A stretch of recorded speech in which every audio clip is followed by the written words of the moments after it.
నమస్తే welcome to Suman TV. ఉదయం లేచినప్పటి నుంచి రాత్రి పడుకునే వరకు భగవన్ నామస్మరణే ఆయన దినచర్య. అయితే ఎవరితోనూ ఎటువంటి గొడవలు లేవు. ధనుర్మాసం సందర్భంగా ఈ శనివారం ఆలయంలో పూజలు చేస్తూ ఆయన వాష్రూమ్ కానీ బయటకు వచ్చి తిరిగి కాళ్ళు కడుక్కుంటుండగా ఓ వ్యక్తి వెనక నుంచి అటాక్ చేయడం అయితే జరిగింది. దీంతో ఆయన తీవ్ర గాయాల పాలయ్యారు. కొడవలితో విచక్షణ రహితంగా నరకడంతో దాదాపు 60 కుట్ల వరకు పడ్డాయి. అయితే ఆయనతో ఎటువంటి వైరము లేదంటున్నారు. ఎందుకు ఈ ఘటనకు పాల్పడ్డాడు అనేది ఆయనకు కూడా తెలియదు అంటున్నాడు. అసలు ఏం జరిగింది ఏంటి తెలుసుకునే ప్రయత్నం చేద్దాం. తాళ్లరేవు మండలం జార్జీపేటలో ఈ ఘటన చోటు చేసుకుంది. ప్రస్తుతం మనతో పాటు ఆయన ఉన్నారు. సార్ నమస్తే అండి. అసలు ఏమైంది ఏంటి అంటే గతంలో ఎప్పుడైనా ఆయనతో ఏమన్నా వైరం కానీ ఇలాంటిది ఏమన్నా ఉందా? అసలు అతను మీకు తెలుసా? మాకేం తెలియదండి. సంవత్సరాలు అయిందండి. ఆలయంలో మేము పూజారి కింద చేరి అర్చకం చేసి మాది గుర్తించి గ్రామం అండి. అయ్యప్పవరం అన్న గుర్తించి ఆ గ్రామంలో మాకు కొంచెం ఇబ్బందుల వల్ల తాళరేవు వచ్చి మేము ఆ టెంపుల్లో మేము అర్చకం చేసుకుంటున్నామండి. చాలా గ్రామస్తులు కూడా బాగా చూసేవారు. మాకు ఆ విషయం మాకు తెలీదు. నేను ఏం చేస్తున్నా అంటే ధనుర్మాసం అని చెప్పేసి మేము పక్కన కాలు కడుక్కుంటుంటే అది బాత్రూమ్కి వెళ్ళి కాలు కడుక్కుంటున్నాను. కాలు కడుక్కుంటానికి అటాక్ చేశారు. చేతి ఆ విషయం అటాక్ చేసిన అతను కూడా నేను పెద్ద మాట్లాడమండి. గ్రామస్తులందరూ కొంతమంది అన్నారు ఆయనకి కొంచెం మెంటలిజం ఉంది, దాని గురించి అలా చేసేయడమో తెలియదు మనకి అని గ్రామస్తులు చెప్తున్నారు. చెప్పగా ఆ రోజు ఏం జరిగిందండి? మీరు శనివారం పూజ చేస్తున్న టైంలోనే బయటికి వెళ్ళి వచ్చారు కదా, ఆ టైంలో ఏం జరిగిందండి? బయటకు వస్తున్నామండి. నేను భక్తులు వస్తున్నారండి. భక్తులు వస్తుంటే కొంచెం టాయిలెట్ వస్తుందని చెప్పి మేము బాత్రూమ్కి వెళ్ళి అక్కడ కాలు కొడుకుంటున్నానండి. కాలు కొడుకుంటూ ఎలాగొచ్చాడు తెలియదు నాకు. వెనకాల నుంచి అటాక్ చేసుకుంటూ కొడవలతోటి నన్ను ఎక్కడ చెయ్యి పెడితే అక్కడ నరకడం మొదలెట్టాడండి. మొదలెట్టి గట్టి కేకలేసానండి. వేస్తే ఒక ఆయన వచ్చి చూసి అక్కడ అలాగే గట్టిగా కేకలేస్తే పారిపోతే మొత్తం రక్తం మరొక మొత్తం అంతా రక్తంతో ఇలా ఈ చర్మం అంతా మొత్తం కండతోటి బయటకు వచ్చేసి వేలాడిపోయిందండి. ఆ సంవత్సరం నుంచి తెలుసండి. అతనితో మాట్లాడడం కానీ అతనితో పలకరించడం కానీ ఎప్పుడు చేయలేదండి. అతని పని చేసుకుంటున్నారండి.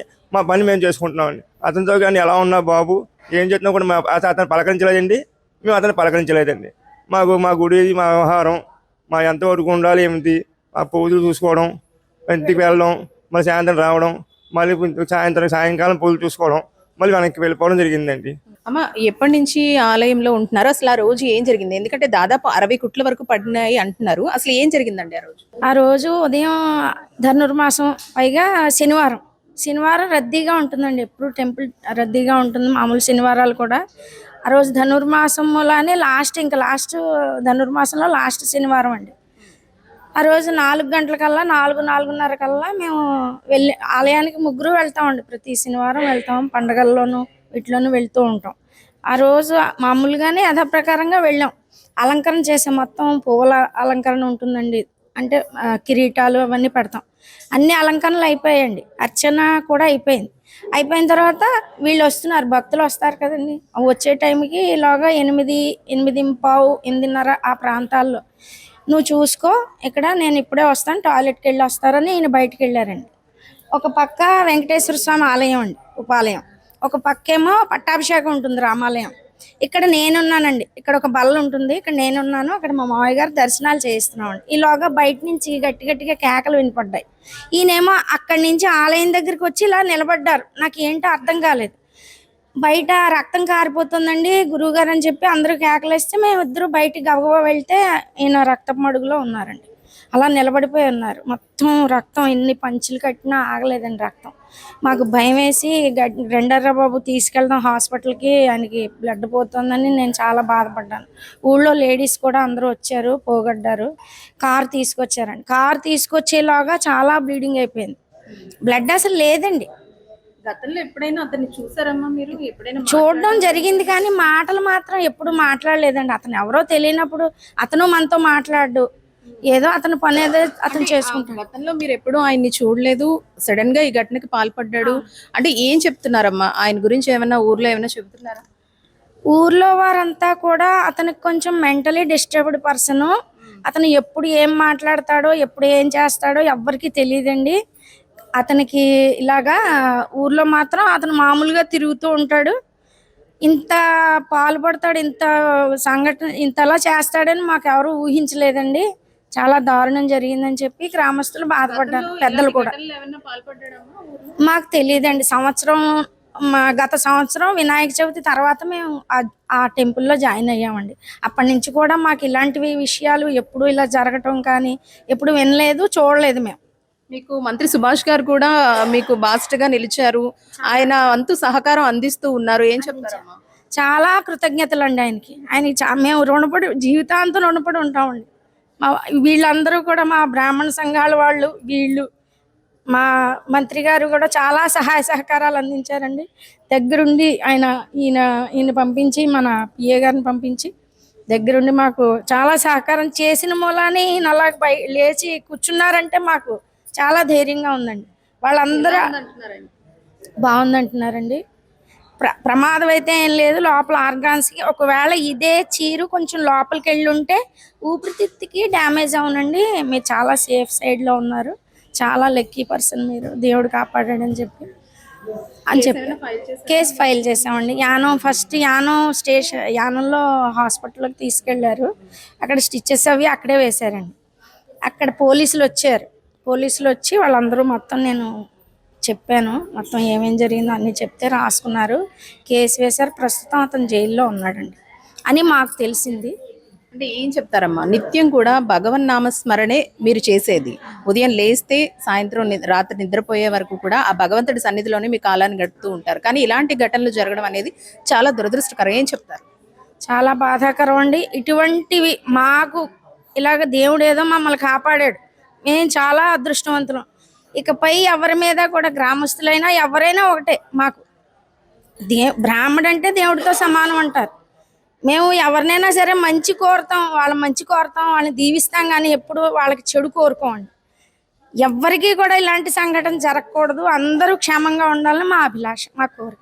దేవుని కూడా అదే మేము కోరుకుంటామండి. భగవంతుడికి భక్తులకి మధ్యలో అనుసంధానంగా ఉండేదే అర్చకుడని చెప్పుకోవాలి. ఆయన పైనే ఇంత దారుణమైన ఘటన చోటు చేసుకోవడం అనేది నిజంగా బాధాకరం. అయితే ఈ ఘటన జరిగిన తర్వాత అప్పటి నుంచి కూడా మంత్రి సుభాష్ గారు ప్రస్తుతం మానిటరింగ్ చేస్తున్నారు. అంటే డే 1 నుంచి కూడా ఇప్పుడు ఆయన కోలుకునేంత వరకు కూడా తనకి సంబంధించిన ఒక వ్యక్తిని ఇక్కడే ఉంచి చూస్తున్నారు. ప్రస్తుతం అంత పాటు ఉన్నారు.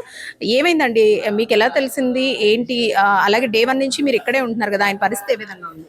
పరిస్థితి అయితే మొదట్లో అయితే చాలా విపరీతంగా రక్తం అవన్నీ కారేదండి.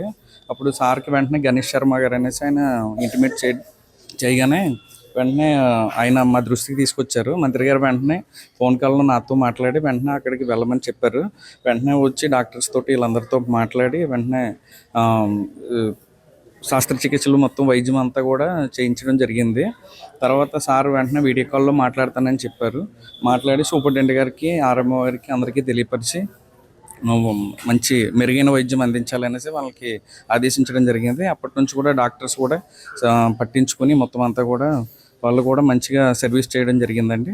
సార్ వెంటనే కూడా వీళ్ళకి 25,000 చెక్ రాసి పంపించడంతో వీళ్ళకి అమౌంట్ని మేము అందజేయడం జరిగింది. అప్పటి నుంచి కూడా వీళ్ళకి ఏదైనా సరే హెల్ప్ కావాలన్నా సరే, ఏదైనా కావాలన్నా, ఒకవేళ సిటీ స్కానింగ్ రిపోర్ట్ లేట్ అయినా సరే వెంటనే కూడా మనం తీసుకుని వచ్చి వైద్యం సరిగ్గా మెరుగైన వైద్యం అందించేలాగా మనం ఏర్పాటు చేయడం జరిగింది. ఇది మినిస్టర్ గారు సుభాష్ గారు దగ్గరుండి కూడా నన్ను ప్రత్యేకంగా ఇక్కడ ఉండి ఇతన్ని చూసుకోమని మెరుగైన వైద్యం అందించేగా ఆయన మనల్ని ఏర్పాటు చేయడం జరిగిందండి. నేను సారు మినిస్టర్ గారు హెల్త్ పిఆర్ఓని ఎక్కడైనా సరే ఏమైనా రామచంద్రపురం నియోజకవర్గంలో ఎవరికైనా ప్రజలకి ఆపద వచ్చినప్పుడు వైద్యపరంగా నేను వెళ్ళి అమౌంట్ తగ్గించడంలో కానీ లేకపోతే సార్ ద్వారా మెరుగైన వైద్యం అందించడం జరుగుతుంది. చూసారు కదండి, మంత్రి సుభాష్ గారు ప్రస్తుతం అయితే కనుక ఆయన 25,000 రూపాయల ఆర్థిక సాయం వీళ్ళకి అందించారు. అలాగే డే 1 నుంచి ఘటన ఎప్పుడైతే జరిగిందో అప్పటి నుంచి కూడా ఆయన మానిటరింగ్ చేస్తున్నారు. తన హెల్త్ పిఆర్ఓ ఎవరైతే ఉంటారో ఆయన్ని డే 1 నుంచి ఇక్కడే ఉంచారు.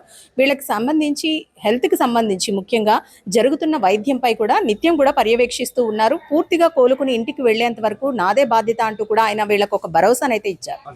అయితే ఆయన తండ్రి కూడా మనతో పాటు ఉన్నారు. 8 పదుల వయసులో కూడా కొడుకు కోసం ఆయన ఇక్కడే ఉన్నారు అప్పటి నుంచి కూడా. ఏం చెప్తారండి? ఎందుకంటే ఇప్పుడు మీ అందరినీ చూసుకునేది ఆయన ఒక్కరే, మీ కుటుంబ పోషణ కూడా ఆయన మీద ఆధారపడి ఉంది. ప్రస్తుతం ఆయన పరిస్థితి ఆ విధంగా ఉంది, ఏం చెప్తారు? చెప్పేది ఏముంది, వాళ్ళు లేకపోతే మేమేమండి, చాలా బాధగా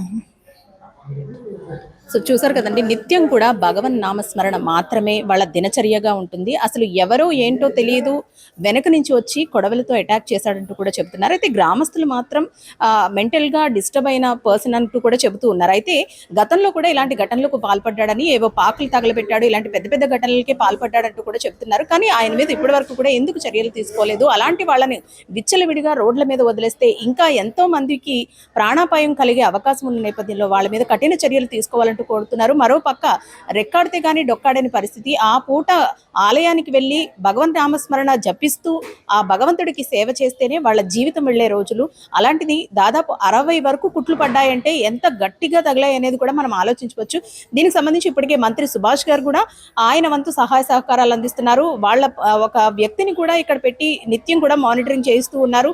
ఆయన చేసిన సహాయం వల్లే ఇప్పుడు ఈయన లేచి కూర్చున్నారంటూ కూడా కుటుంబ సభ్యులు చెబుతున్నారు. అయితే ఇలాంటి ఘటనలకు పాల్పడే వాళ్ళపై కఠిన చర్యలు తీసుకోవాలంటూ కూడా వీళ్ళంతా కోరుకుంటూ ఉన్నారు. కెమెరా పర్సన్ శ్రీధర్తో అనుశ్రీ, సుమన్ టీవీ, కాకినాడ.